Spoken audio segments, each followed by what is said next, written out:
బ్రహ్మానంద సరస్వతి అనే కామరాజు సింగిరాజు గారు వారి గురించి మొదటి భాగం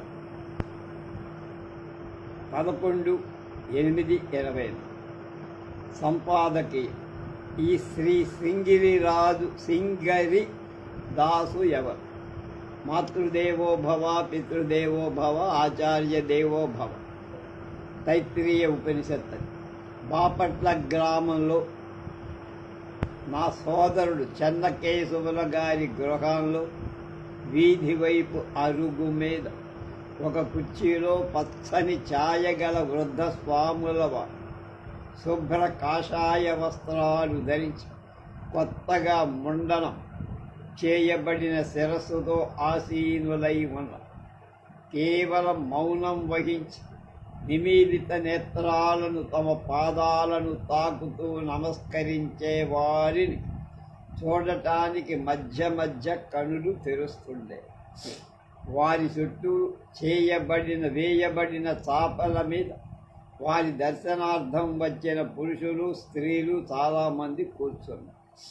ఆ ప్రాతకాల సమయంలో నేను రైలు దిగి అక్కడికి వెళ్ళా. నా సోదరి వరలక్ష్మమ్మ గారు, సోదరుడు చెన్నకేశవులు వెంకటప్పయ్య గారు, ఇతర బంధువులు స్వామివారి దగ్గర ఉండటం చూశాను. మా నాయన గారికి జబ్బు ఎక్కువగా ఉందని తెలిసి నేను అసలు వారిని చూడటానికి కాకినాడ నుండి వచ్చి అతి నిశ్శబ్దంగా ఉన్న ఆ దృశ్యం ఆశ్చర్యం కొలిపి నన్ను మరో లోకానికి తీసుకువెళ్ళి కొంత సేరుకొని స్వామివారిని పరికింపగా వారు మా నాయన గారైన సింగరిదాసు గారు అని అర్థమైంది, గుర్తుపట్టే. మా నాయన గారు ఆ రూపంలో ఉంటారని ఊహించటానికైనా నాకేమాత్రం అవకాశం లేదు. మొదట వారెవరో అని తలచినప్పుడు వచ్చిన ఆశ్చర్యమంతా ఇప్పుడు అమిత దుఃఖంగా మారి నన్ను నిశ్చేష్టుని చేస్తుంది. ఈ మనోవికారాలు నాలో స్వల్పకాలంలో వెంటనే అక్కడికి వచ్చే వాళ్ళంతా వారి పాదాలపై శిరస్సు మోపి నమస్కరిస్తారు. వారికి సామాన్యంగానైనా అనమస్కరించడం నాకు అంతకు పూర్వం ఏనాడు అలవాటులే. కానీ అందరితో పాటు నేను వారి పాదాలపై వ్రాలి నమస్కారం చేసి వారి ఎదుట నిలబడ వారు కళ్ళు విప్పి నన్ను కొంతసేపు చూసి తిరిగి మూసుకున్నాను. నేనెప్పుడూ తమ వద్దకు వచ్చినను నా కుటుంబంలోని అందరి క్షేమము అత్యంత ఆదరంతో అడిగేవారు. ఈసారి కుశల ప్రశ్నలు లేవు, మధుర సల్లాపాలు లేవు. నాకు దుఃఖం లోపల నుండి పొరలి తన్నుకొని వస్తుంది. ఏడ్పును అడచుకోతుంటా కానీ కళ్ళ వెంట నీరు బొట్ట కారుతోంది. అతి విచారంతో నేను కూడా వారి ప్రక్కన కూర్చొని అదంతా ఏమిటి అని బంధువులు ప్రశ్నింపగా నాయన గారు ఆశ్రమం స్వీకరింపకోరినందున ఆ సంస్కారం మొన్ననే యథావిధిగా జరిపాం అని చెప్పి ఆ మాటలు విని విస్మితుడనయ్యా. వారు ఆ జన్మ విరాగులై తామరాకు మీది నీటి బొట్టులా ప్రపంచంలో మొదటి నుంచి తిరిగేవారు. వారప్పుడు బాహ్య సన్యాసం కోరి ఉంటారా అని నా అనుమానం. వారికి 10వ ఏటనే 6 ఏండ్ల వయస్సు గల రుక్మిణమ్మ అనే బాలికతో వివాహం చేసి పుత్రికా సంతానంతో కుటుంబం వర్ధిల్లి వారి తండ్రి కృష్ణయ్య గారు గవర్నమెంట్ ఉద్యోగంలో, ఇప్పటి తహసీల్దార్ పదవికి సరిపోయే ఉద్యోగంలో నుండి భోగభాగ్యాలతో తొలతూగు దాన ధర్మాలకు పేరుపని మంచి పలుకుబడి కలిగి ఐహికంగా అభివృద్ధి పొందటానికి సింగిరిదాసుకు ఎన్నో సదుపాయాలు. కానీ వారికి ఆ ఉన్నతి ప్రాప్తించదు. ప్రభుత్వం ఉద్యోగంలో ప్రవేశింపబడ్డారే కానీ అది నిర్వహించుకోలేకపోయి పిత్రార్జితాలైన గృహ ఆరామ క్షేత్రాలు కాపాడుకోనలేకపోయి సంసార విషయంలో దృష్టి పెట్టరాదు. అది జన్మ సంస్కారం అని చెప్ప వారికి బాల్యం నుండి సర్వదా భగవత చింతనే. ప్రపంచ ధోరణి ఏమాత్రం గిట్టేదిక. ఈ సంబంధమైన జీవిత వివరాలన్నీ శ్రీ భక్త సింగరిదాస్ అనే పేర ప్రచురింపబడిన గ్రంథంలో సవిస్తరంగా చెప్పి ఇక్కడ మళ్ళా చేర్పడం అనవసరం. వారు అధిక దైవీ సంపత్తితో జన్మించారు అంటే సార్ వ్యవహార దక్షులు కాలేదు కానీ తపో గరిష్ఠులయ్యారు. ఐహిక సుఖాలను చాలా దూరులైన ఆమిష్మికానందానికి నిత్య ధార కాగలి. అధికార వశులైన అనుచర వర్గం చేత సేవించబడకపోయిన భక్తి పరవశులైన శిష్యకోటి శుశ్రూషలు వారి యావజ్జీవితం ఆధ్యాత్మిక సంబంధంతో విస్తరించి స్వపర భేదాలను అతీకరించి ధర్మదీప్తితో వెలుగొందగా వారు ప్రత్యక్ష దైవంగా ఇది వరకే ఎందరికో పూజ్యులై. అలాంటి మహత్తర త్యాగయోగులు ఆశ్రమం తీసుకోవటం ఎలా తటస్థించిందో బంధువులను అడిగి తెలుసుకున్నాం. ఆశ్రమ స్వీకరణానికి పూర్వం సుమారు నెల రోజు నుండి విరోచనం వల్ల క్రమంగా నీరసిస్తూ జబ్బు స్థితిలో ఉన్న చెన్నకేశుల వారి గృహంలో సింగరిదాసు నివసిస్తున్నారు. ఒకనాడు బంధువులు తమను చేరి ఉన్న సమయంలో వరలక్ష్మ గారితో జీవ ప్రాయశ్చిత్తము చేయించుకొని సన్యాసం స్వీకరించాలని తమకు కోరికగా ఉన్నది అని చెప్పి అంత ఆమె భయ సంకోచాల నడుమ కొంత ధైర్యం తెచ్చుకొని, నాన్నగారు, మీరు ప్రథమం నుండి ఎలాంటి ప్రాపంచిక వాసన లేక కుమ్మరి పురుగులాగా సన్యాసలో జీవించే ఉన్నారు కదా, అలాంటి వైరాగ్యమూర్తులైన మీకు ఈ బాహ్య సన్యాసం అవసరమా అని అనిపిస్తోంది అని బదులు. తక్షణమే వారు అవును నిజమే అని ఏం మాట్లాడు. కానీ అప్పటి నుండి వారు పూర్ణ స్పృహతో ఉండి కూడా తమ మనస్సు ఇతర విషయాల మీదికి ఎంతమాత్రం పోనివ్వక శరీర బాధలు కూడా వదిలేసి కేవల రామనామ స్మరణలు యావత్ కాలం గడపడం, వరుస పేర్లతో ఎవరిని పిలవకుండడం, అమ్మ నాన్న తల్లి చెల్లి అలాగా కొడుకు, తమకు అవసరమైన వస్తువులు కూడా అడగకుండా ఉండటం మొదలైన సంపూర్ణ విరాగ చర్యలతో వర్తించడం మొదలుపెట్టారట. ఇలా కొన్ని రోజులు జరిగింది. ఈ అద్భుత పరివర్తన మార్పు కనుగొని బంధువులు తమ్ముత్వారు సన్యాసం ఇప్పించమని కోరిన వారి అభిలాష నెరవేర్పకపోవడం తమకు భావ్యంగా లేదని తలపోసి అందుకు ఏర్పాటు చేశామని వాళ్ళకి తెలుపుగా మీ ఇష్టమని మాత్రం అన్నారు. వారు నిరాకరింపలేదు కనుక వెంటనే బంధువర్గం శిష్య బృందం సమావేశమై మహావైభవంతో తత్సంబంధమైన సంస్కారం జరిపి శ్రీ బ్రహ్మానంద సరస్వతి అనే వారికి అర్హమైన నామాన్ని నిశ్చయించి ఆ పేరు పెట్టారు.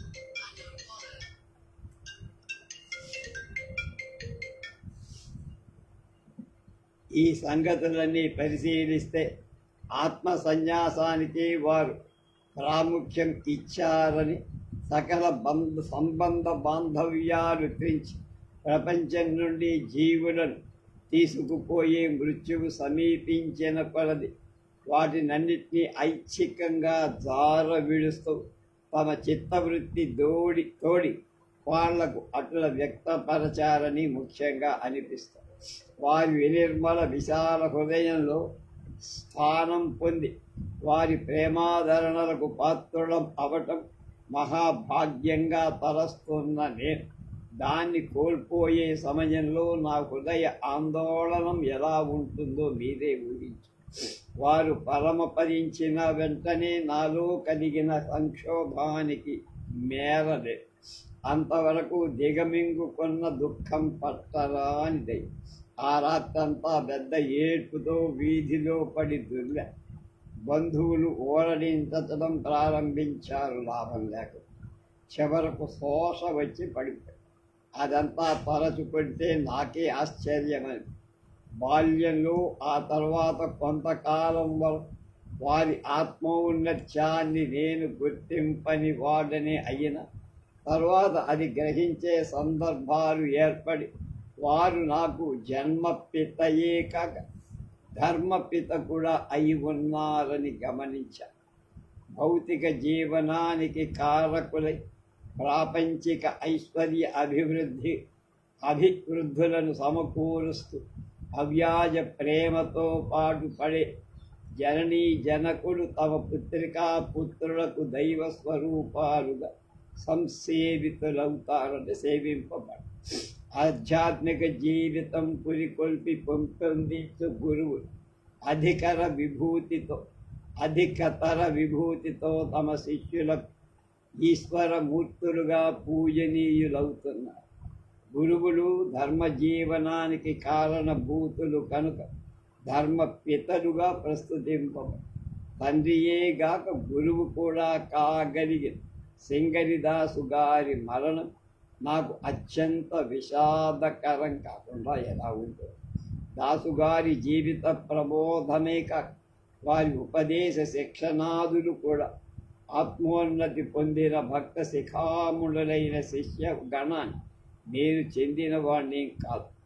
నేను వారి కేవల జీవిత ప్రబోధం చేతని వారి అనుచరు నేను చెప్పుకున్నా కానీ నేను వారి శిష్యులని ఇతరులకు తెలియదా. నా వంటి శిష్యులు వారికి ఎందరు ఉన్నారో నిర్ణయించటం అసాధ్యం.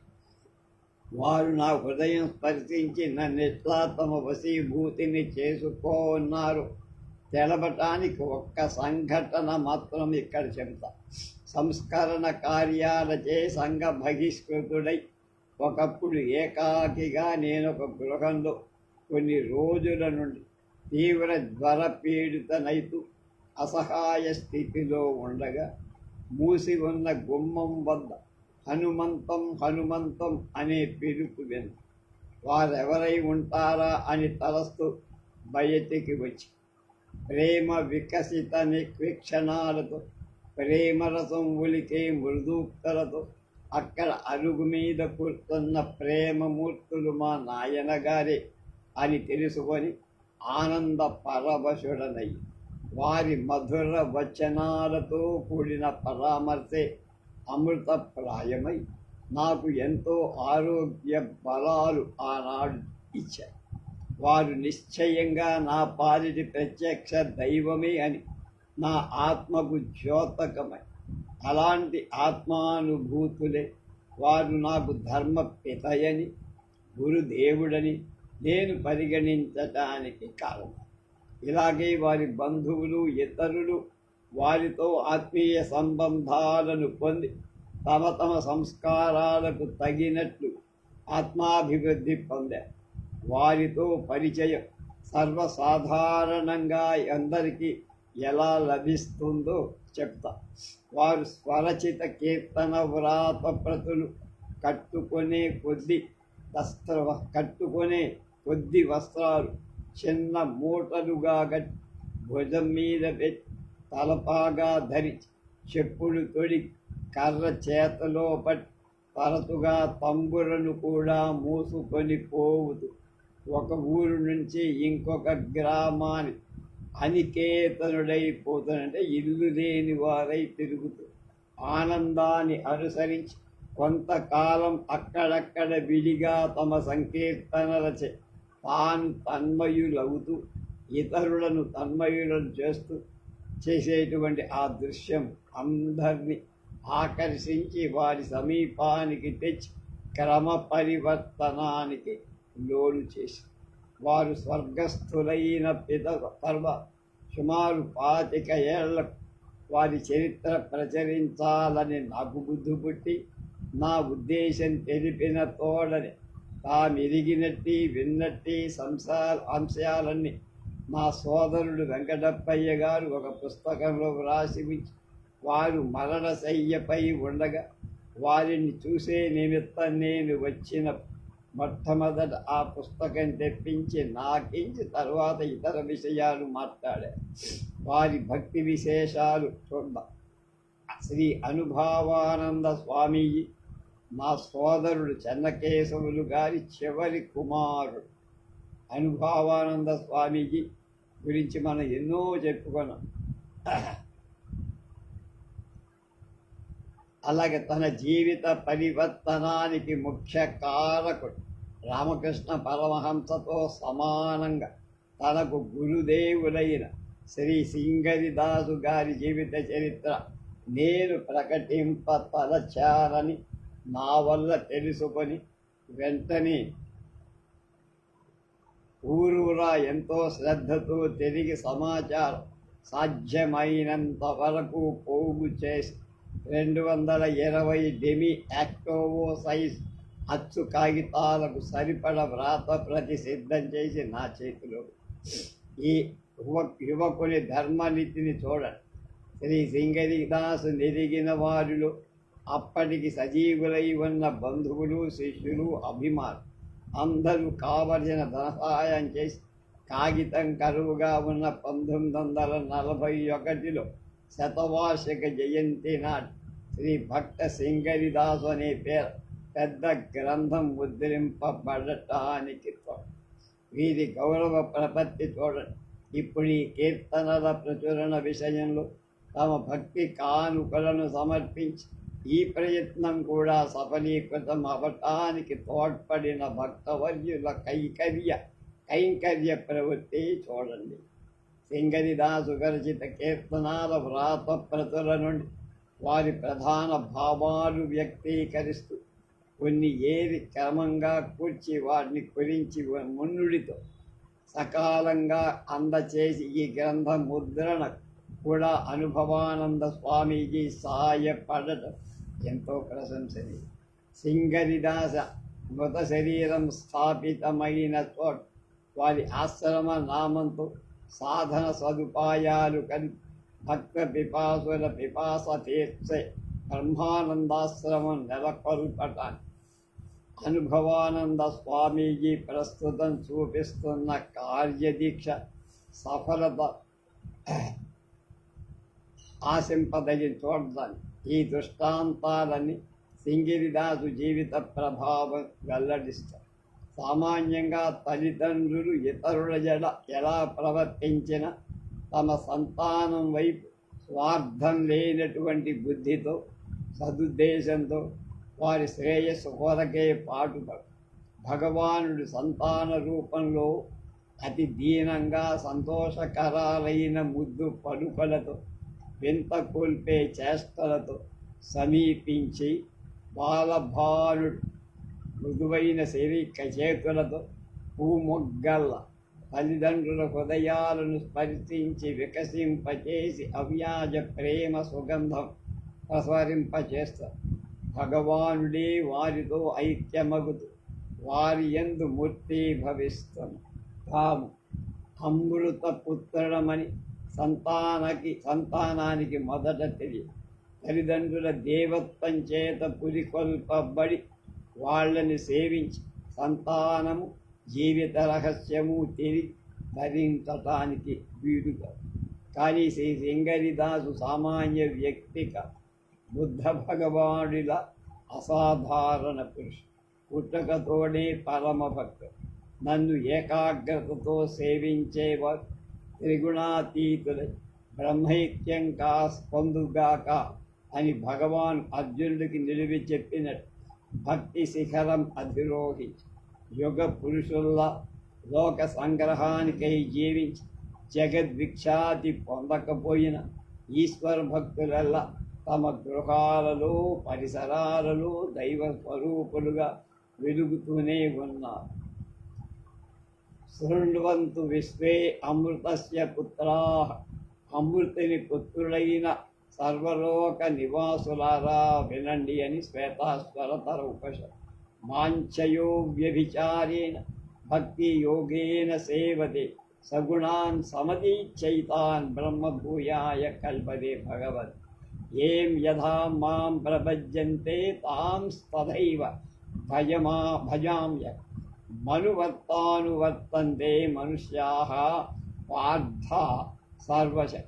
ఎవరు ఏ విధంగా నన్ను ఉపాసిస్తా వాళ్ళ అదే విధంగా కృతార్థుల్ని చేస్తా.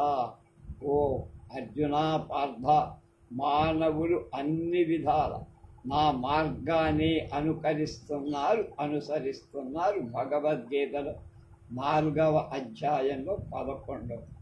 తర్వాత పిమ్మట నా మౌని సింగన్నను తిలగించి, అబ్బాయి నువ్వు చాలా పుణ్యాత్ముడవురా, భక్తుడవు, సిద్ధుడవు. నీ వంటి వాడు ప్రపంచంలో చాలా అరుదు సుమ. నీవు చిన్ననాటిలోనే ఇంత వైరాగ్యమూర్తివై మంచి జ్ఞానాన్ని సంపాదించావు. నీవు ఎక్కడ ఉన్నా, ఏం చేసినా, ఎక్కడ ఉన్నా నిన్ను బంధింపవరేవి. నీ వలన అనేకులు నేర్చుకునే విషయాలున్నాయబ్బాయి. కనుక నువ్వు ఇక్కడ ఉండాల్సిన అవసరం లేదు. నువ్వు ఇంటికి వెళ్ళి ఆదర్శ గృహస్థుడవై అంటే పేరు తెచ్చుకోవాల్సింది అని గంభీర కంఠంలో శ్రీరామకృష్ణుడు, అక్కడ ఒక గొప్ప యోగి ఉండేవాడు, నాగ మహాశయుడనే, ఆయనకి చెప్పినట్లుగా మౌలి కులావతంసం చెప్పాడు. ఇంత అందరకు ఆనందం ఇనుమడి ఆ మూర్తి మీద దుస్తులు నడిపి చూస్తూ అలే కొంతసేపు శ్రీ సింగిరిదాసు కూర్చున్నవాడే మెల్లగా ఇలా అన్నాడు, స్వామి మీరు చెప్పింది బాగానే ఉంది, కానీ నేను అంతవాణ్ణి అవుతానా? నా నుండి ఎవరైనా నేను నేర్చుకోజాలరు. నాకేం తెలుస్తుందండి? నేను ఇతరులకు ఎంతో నేర్చుకోవాలి. అది కాక నేను సర్వసంగ పరిత్యాగం చేయటానికి కోరినట్లయితే ఇక్కడికి వచ్చి మళ్ళా మీరు నన్ను పొమ్మనంటం చాలా విచిత్రంగా ఆశ్చర్యంగా ఉంది అని సింగరిదాసు పలుకగా, అబ్బాయి నాకదంతా తెలుసు. నువ్వు ఇక ఆధ్యాత్మిక సాగరంలో ఏం, ప్రాపంచిక రంగంలో ఏం నిష్కామ వృత్తి సులభంగా జీవించగల శక్తుడవయ్యావయ్యా. కనుక నువ్వు వెళ్ళిపో అని మళ్ళా నొక్కి చెప్పి సింగరిదాసును దీవించి వెళ్ళిపోయాడు. సింగరిదాసు, సింగరయ్య, సింగన్న అని కూడా పిలవబడేవారు. వారికి 25 సంవత్సరం వచ్చింది. మొదటి కొడుకు కృష్ణయ్య జన్మించాడు. అప్పటికి 2 సార్లు గవర్నమెంట్ వారి ఉద్యోగాలలో సింగరిదాస్ గారు చేరడం, వారిని మానేయటం జరిగింది. గృహకృత్యాలను క్రమంగా నిర్వహించకుండా ఉన్నారు. స్వగ్రామమైన వెంకటాపురంలో రామ మందిరంలో భజనలో పాల్గొనడం, దగ్గరనే ఉన్న సింగిరిగిరి నరసింహాలయానికి ఏకాంత సేవలు చేయడం మొదలైన భక్తి సాధనాలతో తృప్తి పొందక ఉద్యోగంలో చేరడానికి ఇష్టం లేక పెరుమాళ్ళ స్వామి దర్శనార్థం నెల్లూరు యాత్రకు బయలుదే దారిలో పెన్నా నదీ ప్రవాహంలో ప్రాణాపాయానికి లోనై వెరవక అది దాటేసి గమ్యం చేసి సఫల మనోరథులయ్య. ఉద్యోగం అన్నా, కుటుంబం అన్నా వారికి పూర్తిగా విరక్తి కలిగింది. ఇలాంటి సమయంలో మామగారు మామిళ్ళపల్లి అప్పయ్య గారు తమ ఇంట జరిగే ఒక శుభముహూర్తానికి మామిళ్ళపల్లి గ్రామానికి సింగరిదాసును సకుటుంబంగా తీసుకుపోవటానికి తాము రాజాలమని చెప్పి వారితో భార్య బిడ్డలు అదే తగిన సమయమని సింగరిదాసు పెద్ద తిరుపతి యాత్రకు వెళ్ళి అక్కడికి పోవాలని ఇదివరకు ఒకసారి వారు చేసిన ప్రయత్నం విఫలమై ఈసారి ఎలాంటి ఆటంకాలు లేకుండటం చేసి వెంకటేశ్వర సన్నిధి చేరారు. రోజు స్వామిని ప్రాతకాలంలో దర్శి మధుకరి వల్ల అంటే భిక్ష చేసి ఆకలి తీర్చుకుంటూ అక్కడి ఒక గుహలో తీవ్ర తపస్సు చేసి ఇది వరకు సింగరిగిరి నరసింహాలయంలో ఒకరోజు యోగిని సీతాంబ తమకు ఆకస్మికంగా కాన్పించి ఉపదేశించిన తారక మంత్రాన్ని జపిస్తూ శ్రీరామదేవుని సాక్షాత్కరించటానికై వారి ఇప్పటి ఉగ్ర తపోనిష్ట అంతా బాహ్య విషయాల మీద శ్రద్ధపోయి శరీరం క్రమంగా నీరసించింది. తల వెంట్రుకలు గడ్డం పెరిగాయి. పిచ్చివాడి చూపులు ఇలా తదేక ధ్యానంతో 6 నెలలు గడిపి శ్రీరామ భగవానుని ప్రత్యక్ష దర్శన భాగ్యం పొంది సింగరిదాసు ధన్యుడు. ఆ దర్శనానంద భరిత హృదయంతో వారక్కడే 3 రోజులు ఉన్న తరువాత ఒక ముని కనపడి వారితో ఇందాక పైన చెప్పిన విధంగా చెప్పారు. సంతానం మొదట తెలియదు. తల్లిదండ్రుల దేవత్వం చేత పురికొల్పబడిన వాళ్ళని సేవించి సంతానం జీవిత రహస్యం తెలిసి తరింపగలుగుతారు. కానీ సింగరిదాసు సామాన్య వ్యక్తి కాదు. బుద్ధ భగవానుల్లాగా అసాధారణ పుట్టుకతోడనే పరమ భక్తి. నన్ను ఏకాగ్ర భక్తితో సేవించేవారు త్రిగుణాతీతులై బ్రహ్మైక్యాన్ని పొందుతారని కృష్ణ భగవాన్ అర్జునుడికి చెప్పినట్లుగా భక్తి శిఖరం అధిరోహి. యుగ పురుషులాగా లోక సంగ్రహానికై జీవించి జగద్విఖ్యాతి పొందకపోయిన ఈశ్వర భక్తులందరూ తమ గృహాల్లో పరిసరాల్లో దైవ స్వరూపులుగా వెలుగుతున్నారు కదా. శృణ్వంతు విశ్వే అమృతస్య పుత్రాః, అమృతుని పుత్రులకు సర్వలోకవాసులారా వినండిరా అని శ్వేతాశ్వర తర ఉపనిషత్. మాంచయో వ్యభిచారేణ బ్రహ్మ భక్తి యోగేన సేవతి సగుణాన్ సమతీచ్చైతాన్ బ్రహ్మభూయాయ కల్పతి. భగవద్గీత. ఏ యథాం మాం ప్రపద్యంతే తాం తథైవ భజామ్యహం. మమ వర్త్మానువర్తంతే మనుష్యాః పార్థ సర్వశ. ఎవరు ఏ విధంగా నన్ను ఉపాసిస్తారు వాళ్ళని అదే విధంగా కృతార్థుల్ని చేస్తారు. ఓ పార్థ, మానవులన్నీ విధాలా నా మార్గంలో అనుసరిస్తున్నారు. అప్పుడు ఆ మౌని సింగ్, అబ్బాయి నువ్వు చాలా పుణ్యాత్ముడవయ్యా, భక్తుడవు, సిద్ధుడవు, నీ వంటి వాడు ప్రపంచంలో చాలా అరుదుగా ఉంటావు. నువ్వు చిన్నప్పుడులోనే ఇంత వైరాగ్యమూర్తివై సుజ్ఞానాన్ని సంపాది. నువ్వు ఇక్కడ ఉన్నా ఎక్కడ ఉన్నా ఏం చేసినా ఏ కర్మలు నిన్ను బంధించవు. హాయిగా ఇంటికి వెళ్ళి ఆదర్శ గృహ జీవితాన్ని అనుసరించు అని నాగమహాశయుడికి రామకృష్ణ పరమహంస చెప్పినట్టుగా ఈయన కూడా చెప్పారు. ఇందాక వచ్చింది మళ్ళీ రిపీట్.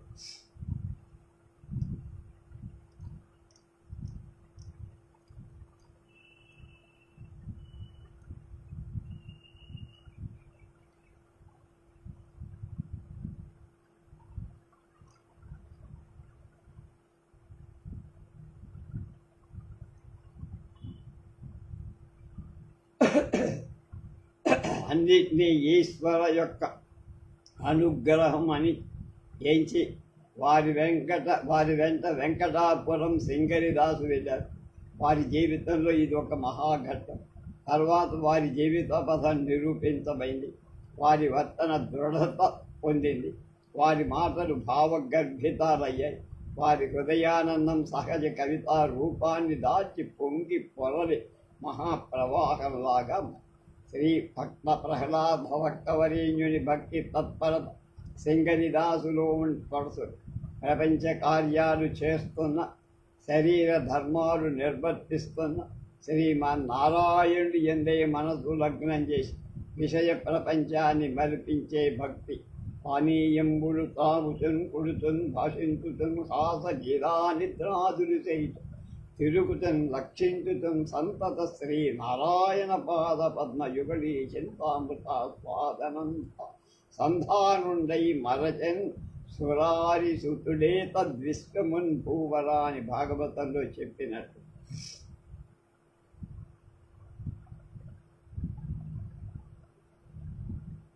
కనుక సింగరిదాసు గారికి తిరుపతి కొండలోనే ముక్తికి మార్గం దొరికినట్టుగా అర్థం.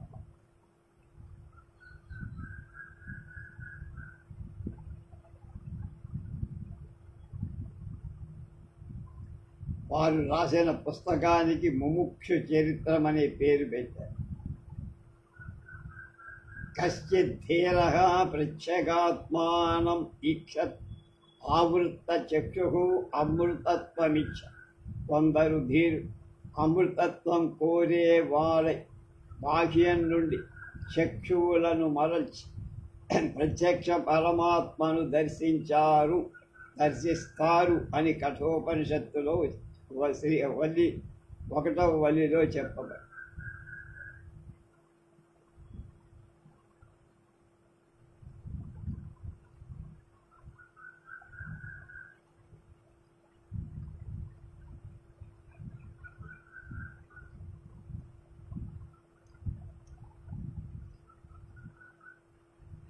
చిన్ననాట నుండి అన్నా నమ్మియున్నారా, పండగ సయ్యనా నన్ను మన్నన చేయరా, ముక్తిని చేకూర్చుమయ్యా సద్గురు మహిమనే సన్మోద మొందితినయ్యా, ఈ జన్మలోన ముక్తి నియ్యరా, ఈ ఇడుమలను నేను కావ, రాముడే కలడు నాపాటి సీత, రాముడే కలడు తల్లి దర్శనమాయను, సీతమ్మయవు తల్లి దర్శనం, హరిహరాదులనొకరి హాస్యము చేయకు, ప్రేమ గీతములు నామది రుచి, నీ కామ క్రోధాల కళ తెచ్చుటే ధన్యుడు.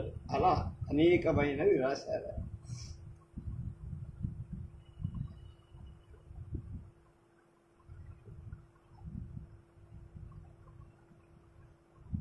సఖేతి హే సఖే మత్వా ప్రతభవం యదుక్తం, హే కృష్ణ హే మాధవ హే సఖే, అజానతా మహిమానమంతవేదం మయా ప్రమాదా ప్రాణయేన యచ్చాపహాసార్థమసత్కృతోపి వికారశయ్యాసన భోజనే, విరోధవా సచ్యుత తక్షమక్షం తక్షామమే ఏత్వా మహమప్రియం, నీ మహిమ తెలియక కృష్ణ నిన్ను స్నేహితుడు అన్నా, కృష్ణ అన్న, యాదవ అన్న, బావ అన్న, సంసారాన్ని నుంచి నన్ను విముక్తుని చేసి నేను చెయ్యాల్సిన కార్యక్రమం ఏమిటో చెప్పవయ్యా అని భగవంతుడు అడిగారు. అర్జున్ 76 సంవత్సరాలు జీవించారు. మొదటి 25 ఏళ్లలో బాల్యం మొదలైనవన్నీ పోగా 50 ఏళ్ళు దాదాపుగా భక్తిలోనే జీవించారు ఆయన. ప్రతిరోజు భోజనం తర్వాత తంబురా మీటుతూ మధుర గానం చేస్తూ ఉండేవారు. పరవశించేవారు తనకి మిగతా వాళ్ళకి. శ్రీకృష్ణుడితో ఎలా అయితే అర్జునుడు కానీ ద్రౌపది కానీ మొరబెట్టుకొని తమ బాధలు దుఃఖాలు వెల్లడించేవారు, ఆయన కూడా అలాగే మొరబెట్టుకునేవారు.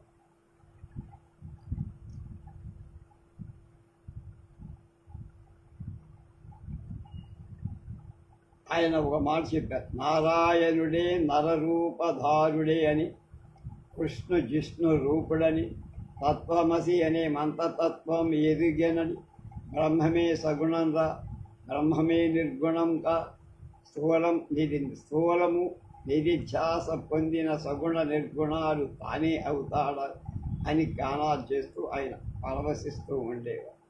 అలాగే తాము నివసించిన బాపట్ల, పొన్నూరు, అమృతలు, గోజువీడు, రేపల్లె, వెంకటాపురం మొదలైన గ్రామాల్లో తాము యాత్రలు జరిపిన నెల్లూరు, తిరుపతి, తిరుపక్కేలి, రామేశ్వరం మొదలైన తీర్థస్థలాలు, దేవతా విగ్రహాలలో దేవత్వాన్ని చూసి తమ గీతాలతో ప్రస్తుతించారు.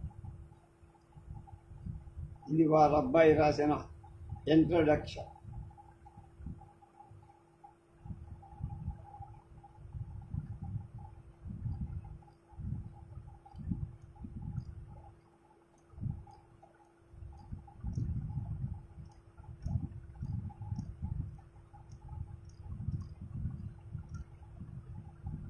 దీనికి అనుభవానంద గారు చెప్తున్న ముముక్షువులు ఇందుగల శ్రీ సింగరిదాస మహాభక్తులు ఆశు కవితా మాధుర్యాన్ని, భావ విశిష్టతను ఆస్వాదించి బ్రహ్మానంద వాహిని రసాలతో మైమర్చి భాసమాన భక్తి జ్ఞాన వైరాగ్య చంద్రికలలో ముని పునీతులై సంతత జనన మరణ సంస్కృతి చక్ర భ్రమణం నుండి విముక్తులై ఉప్పారుదురుగాక అని ఆశిస్తున్నానన్నారు అనుభవానంద స్వామి.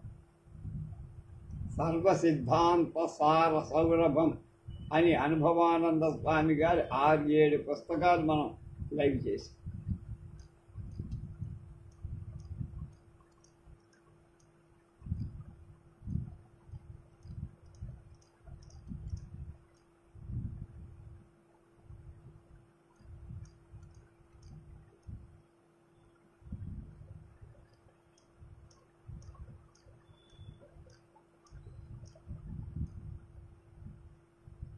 మిగతాదంతా కీర్తనలు కనుక మనకి దాంతో పని లేదు. ఆ కీర్తనలు ఇప్పుడు మనం చదవలేం కనుక ఒక ఎపిసోడ్తో దీన్ని మనం పూర్తి చేస్తున్నాం.